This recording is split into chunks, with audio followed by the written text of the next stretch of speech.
Dear students, आज हम अर्थशास्त्र पुस्तक के दूसरे पाठ को शुरू करेंगे। यह है भारतीय अर्थव्यवस्था के क्षेत्रक। ठीक है, तो भारतीय अर्थव्यवस्था के विषय में तो आप सभी जानते ही हैं। क्षेत्रक का संबंध यहाँ पर हम निकालते हैं तो किसी अर्थव्यवस्था को हम उत्तम ढंग से तभी समझ सकते हैं जब हम इसके घटकों या क्षेत्रों का अध्ययन करते हैं। तो क्षेत्रक का सीधा तात्पर्य यहाँ पे उन क्षेत्रों से जिसके अकॉर्डिंग भारतीय अर्थव्यवस्था चल रही है।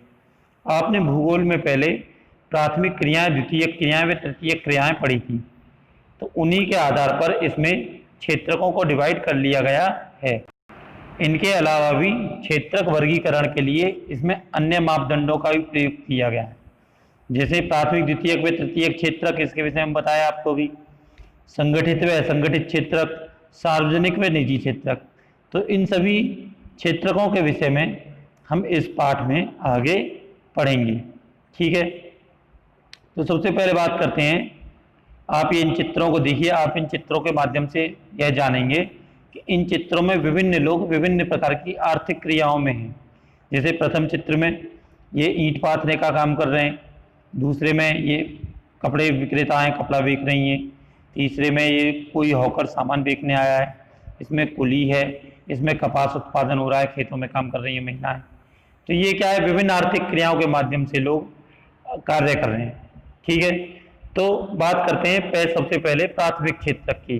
प्राथमिक क्षेत्रक में वे सारे क्षेत्र आते हैं जिनमें प्राथमिक क्रियाओं का सहारा लिया जाता है।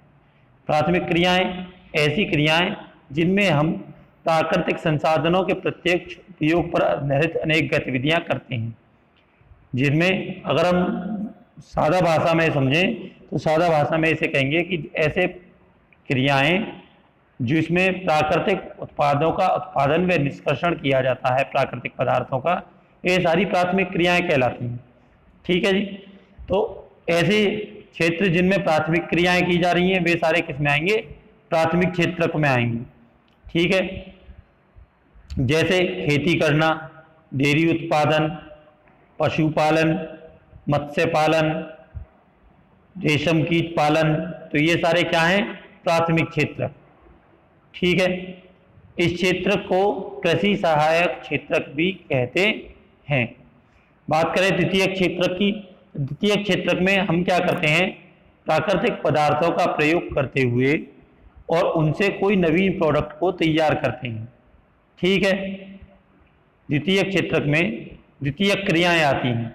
इसमें क्या करते हैं कि प्राकृतिक उत्पादों का प्रयोग करके मनुष्य के लिए जरूरी वस्तुओं का निर्माण किया जाता है। ऐसे क्षेत्रक के जो क्रियाएं हैं, ऐसे द्वितीय क्षेत्रक के अंतर्गत वो सभी आएंगी। जैसे ईंटों का निर्माण करना मिट्टी से, कपास के पौधे से प्राप्त कपास से कपड़ा तैयार करना। ठीक है, ये सारे किस में आए, द्वितीय क्षेत्रक में। तृतीय क्षेत्रक के लिए भी वही सिस्टम है। तृतीय क्रियाएं समझ लें। तृतीय क्रियाएं वे क्रियाएं होती हैं जो सेवा कार्यों के द्वारा प्राथमिक व द्वितीय क्षेत्र को, द्वितीय क्रियाओं को सहयोग प्रदान करती हैं।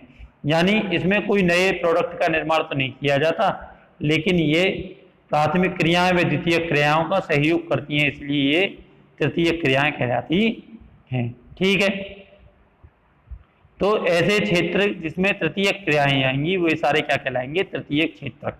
ठीक है, जैसे परिवहन सेवाएं, वकील, डॉक्टर तथा शिक्षक की सेवाएं। तो परिवहन का हम इसमें एग्जाम्पल लेते हैं।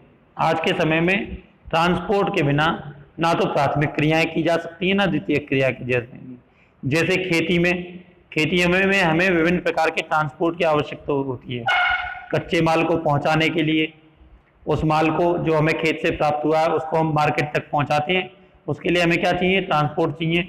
तो बिना ट्रांसपोर्ट के इसकी सहायता नहीं, वो मतलब इस क्षेत्र का विकास नहीं हो सकता।